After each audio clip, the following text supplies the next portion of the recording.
Hello and welcome back, friends. We are discussing about cancer biology, and in this particular video we'll be talking about the transformation of healthy cell into a cancer cells, or we can call it as cancer cell transformation. Okay, now this transformation is different than the transformation we have discussed about our prokaryotic system. Remember, now this transformation means is a transforming those normal cell into the cancerous type. Again, remember this short little story about the cells. Normal cell become cancerous when two things are happening: cell growth and division upregulating, cell death downregulating. Okay, or decreasing of cell death, sorry, and increasing of cell growth and division. So transformation of cells can be achieved via various ways actually, and I have discussed some of the ways in previous introductory session. The ways like it can be transferred via the chemical and physical mutagens.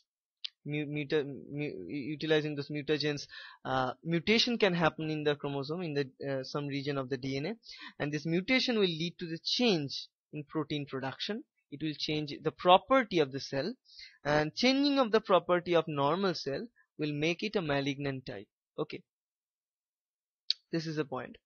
And also this type of transformation can be achieved via the attachment or infection of normal cell via some viruses like SV40, Rous sarcoma viruses, and so on.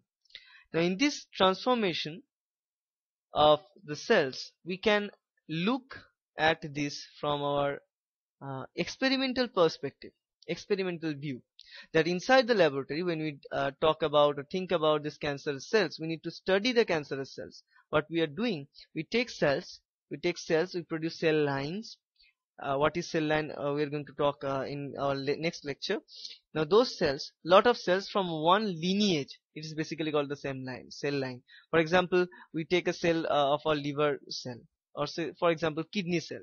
Now all of the cells will be at the particular growth stage of the kidney lineage. It will be called a cell line. Now that cell line will be treated with chemical and physical carcinogens, chemical and physical mediators, which will convert these normal cells into the cancerous cells.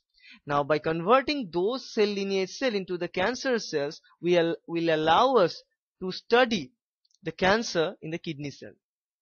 So that's how we can look at the properties of tumors that are present in our kidney and how they function, to understand their mechanism of cancer development. And when we can understand the development mechanism, we can block the cancer to become proliferating, right? So still total cure of the cancer is not being achieved but by looking at these properties and functions, we can actually block the cancer to some extent. Okay, now in this case, this is called the cell transformations from normal to cancerous. So we are talking about the journey of healthy cells to cancerous cells in this particular session. Now for this transformation, we are having agents, and here we'll be talking about two different agents. Now these agents are acting from outside, and this activity of these agents will trigger some change in the nucleus, in the chromosome, in the DNA of the cell, and the change in the DNA will eventually lead to the conversion of normal cell into the cancerous cell. That's the basic point. Now the agents we are going to talk about in this video discussion is, one is the irradiation. We'll talk about a typical example of irradiation, and second one is the viruses. But I have also discussed before that there are also eating or food habits are also important part of that. Smoking is a part of that. Lifestyle is also part of that those agents which can be those agents to convert healthy cell into the cancerous cells. But in this video, we'll be talking about irradiation and viruses and the effect of these agents to convert normal cells into the cancerous cells. Okay, now here let us take the example irradiation. What kind of irradiation can convert normal cells into the cancerous cells? For example, irradiations like UV radiation. UV radiation is a typical type of radiation that can change some nuclear region inside the DNA, some nucleotide inside the DNA. We know that this UV is a very is some radiation which can convert, say for example, this is our DNA. Our DNA is having bases. Now due to this UV radiation, suppose one part of the base is changed. Now we know an important property of UV radiation, that this UV radiation can cause dimerization of thymine, dimerization of pyrimidines. So pyrimidine dimerization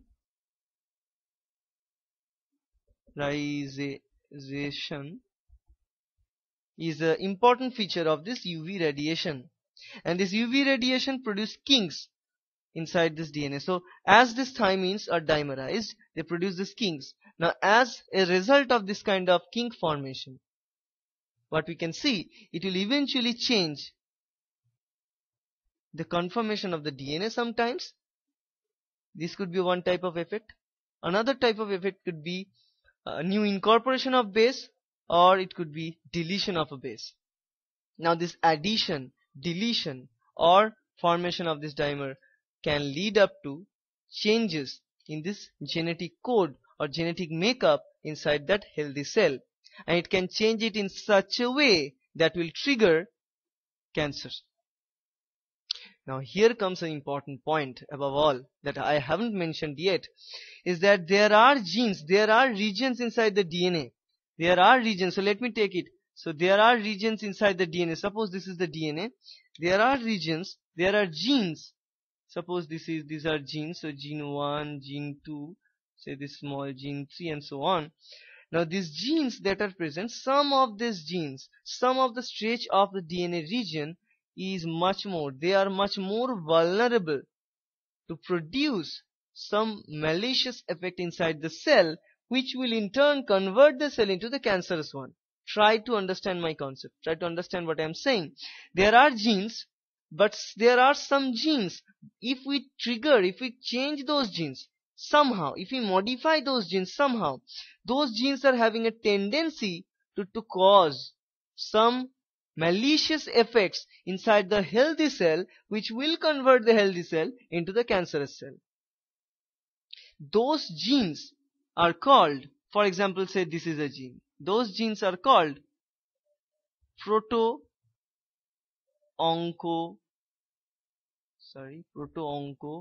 gene. Okay, those genes are called proto-oncogene. Those genes are present inside our inside our DNAs. Whatever we are having, lot of genes are there.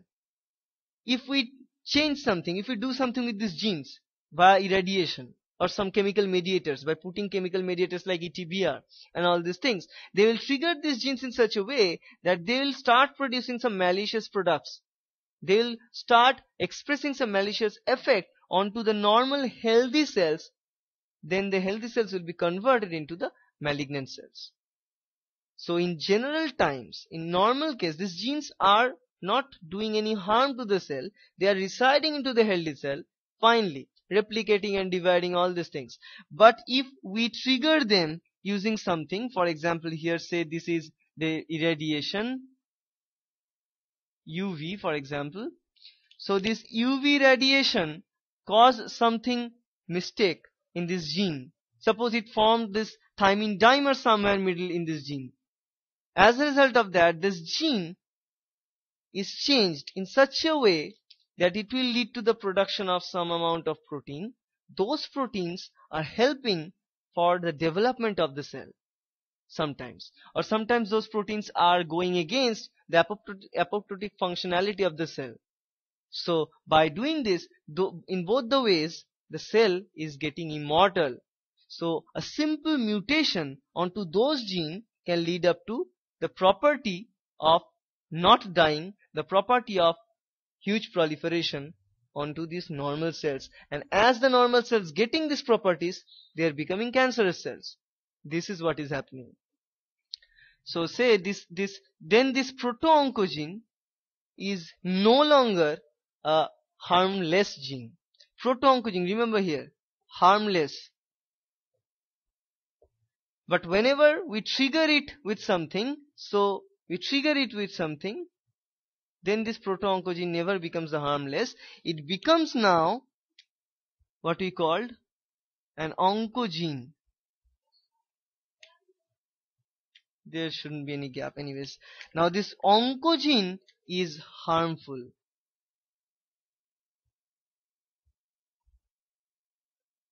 Due to some agents that is causing any change of this proto-oncogene. Here this agent is UV. It could be chemical mutagen. It could be any other type of agent. For example, the agents we have talked here. But in the chemical level, there should be any kind of chemicals or any kind of physical agents. Those agents will convert this proto-oncogene into oncogene. Now this oncogene means they are harmful. They will lead up to some product, malicious products. Now this malicious product will turn normal cell into cancerous cell. This is what is happening all the time inside our body. Try to understand the concept. Proto-oncogene is there, no problem. But if we change it into oncogene, it would produce a malicious effect, malicious products that will eventually convert normal cell into the cancerous cells. Okay. Now this is called the cancer cell transformation. And this transformation can be achieved by irradiation. We have looked this UV radiation. Now let us take the example of this same effect via UV radiation, where UV radiation is acting as the agent to convert the cell into cancerous cell, normal cell into the cancerous. The example is there is a disease called xeroderma pigmentosum. A disease called xeroderma pigmentosum. So let me delete this first. This part, erase it. Okay. Now a disease, let me write it here. It is called here xeroderma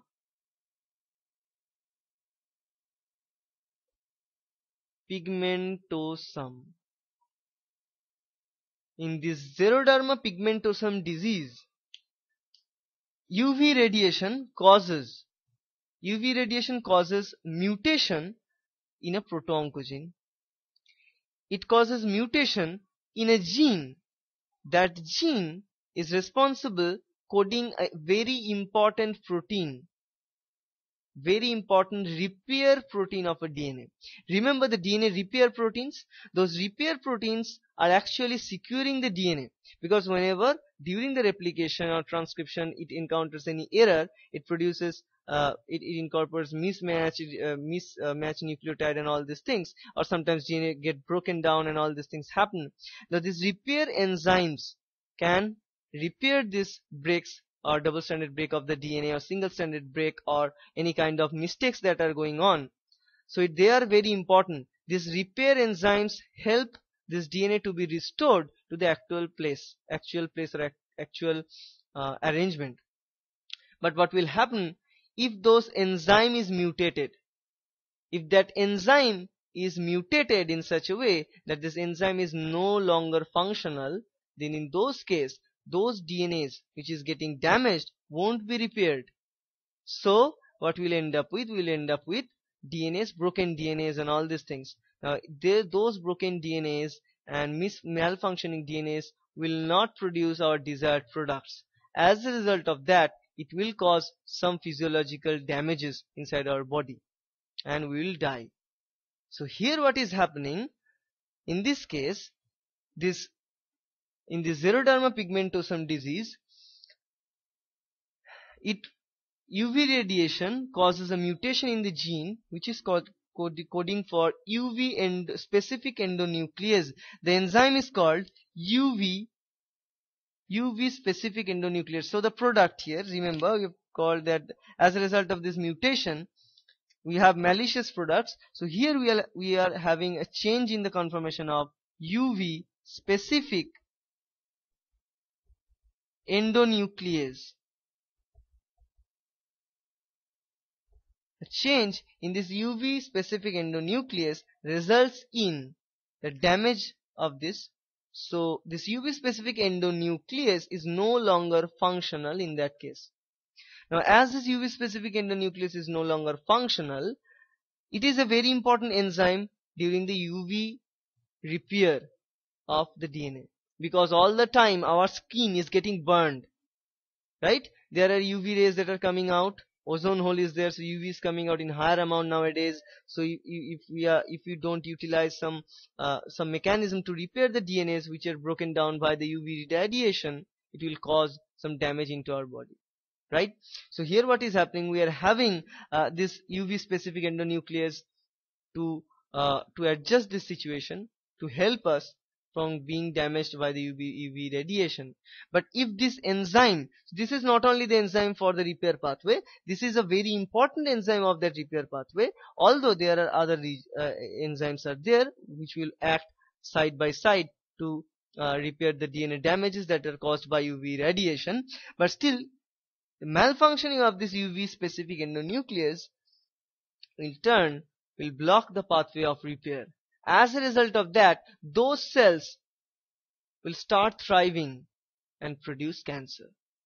Those cancers we can see are skin cancer. They form like blisters all around, especially in this face and hands and all these regions. So blister-like formation, small blister-like formations start to thrive due to this malfunctioning of this, due to the UV radiation, and this leads to cancer. So this is the example where irradiation is causing cancer. Now let us talk about viruses. What viruses can do. Viruses could be potent agent for transformation of normal cell into cancers. We can have a DNA virus, we can have RNA virus. So the DNA virus can cause, or RNA virus, both of them can cause cancers. How? Again, if we need to cause cancer, we must change something in this region, or in this DNA region, chromosome region. So suppose, I am just erasing this again. Suppose we are having this, our DNA. So this is our DNA, and here is our one gene, for example, here is another gene, and so on. So we are having genes. This is our gene of interest, for example, this is our gene. Very important gene for proper functioning. Suppose this gene encodes for a protein. That protein is responsible for the cell death or apoptosis. Now, for example, a virus came in, and the virus is having a double-stranded DNA. Now, the double-stranded DNA of the virus is in red color, for example. This is the virus double-stranded DNA.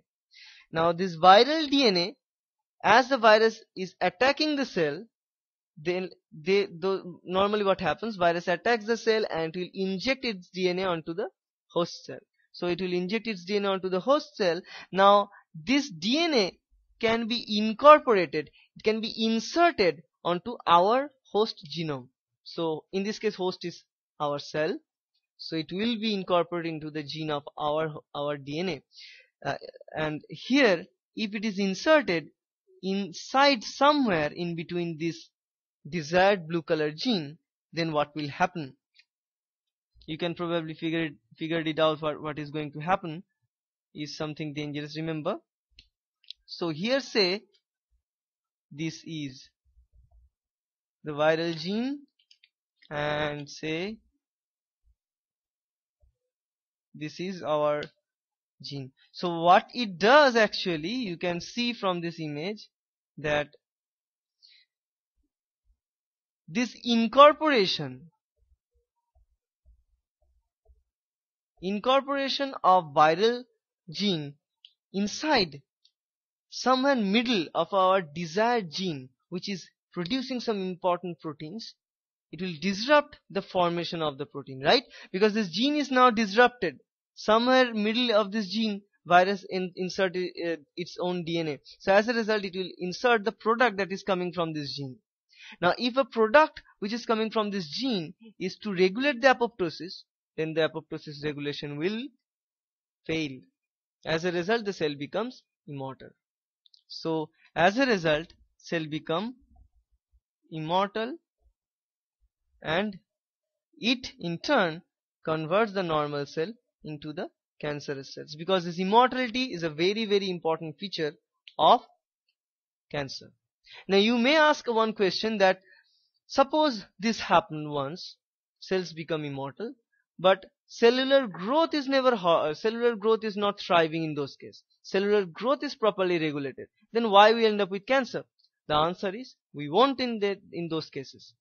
In those cases, we won't end up with cancer. Cancer is not caused by only a single reason. This is another very, very important point. Just print it in your mind. Sorry. Cancer is never caused by a single reason. There are multiple reasons that are correlating with each other to cause cancer. So only the incorporation of this DNA into the disrupting one gene won't lead to cancer. We are studying each of these pathways. We are studying small pathways for our better understanding. But it is a very, very complex process. Many things are happening at the same time, at the same gene, to convert it, to modify it, to transform it from healthy cell to the cancerous cells. So it's not a job of a single or one or two events. It's a many events. It's a thousands of events that are happening together to convert a normal cell into the cancerous cells. But here comes, virus can produce cancer in this way. So there are viruses that can cause cancer. For example, SV40 virus, simian virus 40 can be a deadly virus to cause cancer. And because this type of viruses, SV40 or other virus like Rous sarcoma virus, RSV, Rous sarcoma virus. So this type of viruses can produce some proteins which will modify our DNA. They can incorporate their DNA directly inside some of our gene to cause cancer. And also some of the retroviruses can also cause cancer. Retrovirus. Remember, retrovirus means this virus generally have RNA. Those RNA will produce DNA. So it's a reverse transcription that is going on. Now after producing DNA, that DNA is going to disrupt our gene. So for example, HIV is a type of retrovirus, we all know that. But there are also different viruses that can produce cancers in this case. Simian 40 or RSV. Now in case of Rous sarcoma virus, for example, so the mechanism of producing cancer may vary from one type of virus to another type of virus, but they can cause cancer. This is the basic thing. SV40, what SV40 can do, now whatever I have discussed in this case is a type of retroviral case, or is a type of other dsDNA virus which can incorporate and produce cancer. But for example, like SV40, what SV40 can do, they can produce different type of antigenic protein. These are called T antigens. So it's a small t, it's a large T. Okay, called late antigen, very late antigen. So they are having different nomenclatures like that. Now these antigenic proteins are going to modify DNA. They are going to coat the DNA in such a way that can convert into the cancerous cells. Like Rous sarcoma virus, this virus is coding for an important protein called SRC. SRC. So Rous sarcoma virus codes for the protein SRC. Now this SRC protein of Rous sarcoma virus is going to phosphorylate some of the proteins that are inside our body. So it's a tyrosine phosphorylase. So these proteins, this SRC proteins of Rous sarcoma virus can phosphorylate some of the proteins of signal transduction cascade inside our body. Now as they are phosphorylating those proteins inside our body, it will trigger some change inside the cell, and that cell will be converted into the cancerous cells. So these are the mechanism. For SV40 it's slightly different, for Rous sarcoma virus is different, and for the other virus like retroviruses is also varying.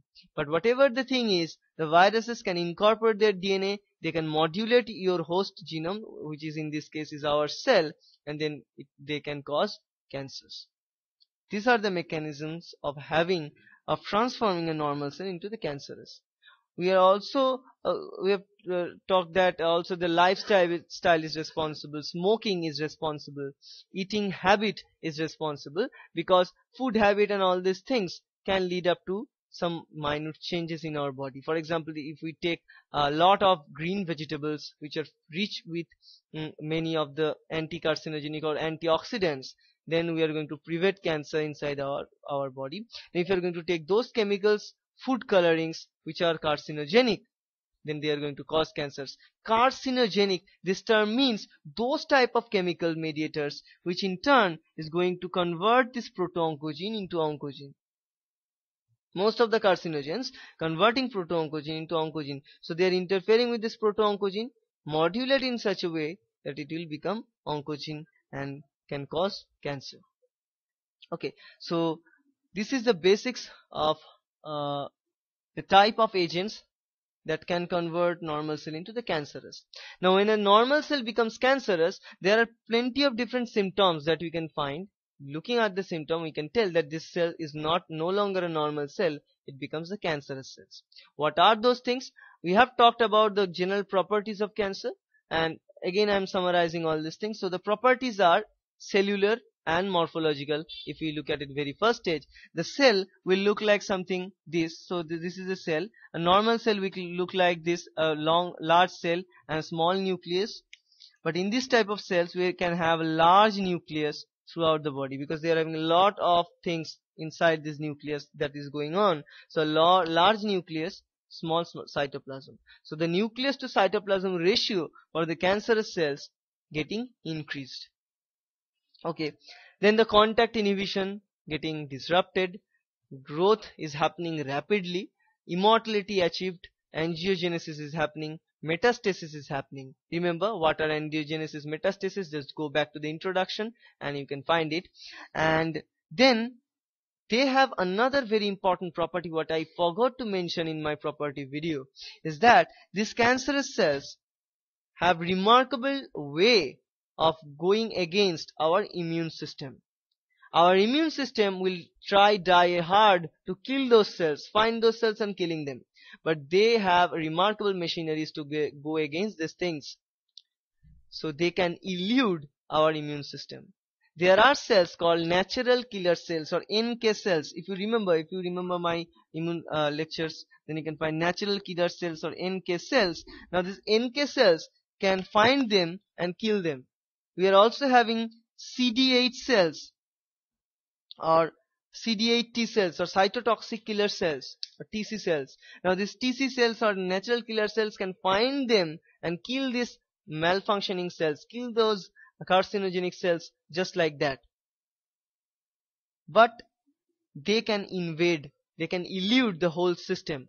How they can elude the system? They can elude the system by masking their antigenic regions with something else. So they attack a cell, this normal cell becomes sick, but the symptoms that will tell the cell is sick, they block those symptoms. As a result of blocking the symptoms, natural killer cells or other immune system cells cannot recognize those cells as sick, so they can't kill those cells. Now these cells become happy, healthy, and they become malignant. So these are very clever procedures that is taken by cancerous cells to be hidden inside our body, and again to cause diseases. Okay, so I hope this is actually helping you to understand a little bit about cancer, and we are actually going really closer to explain so many things. Now in future video we'll be talking about cell lines and how we are doing the cancer research, and what is the difference between cell line and also germline cells and all these things. Okay, thank you.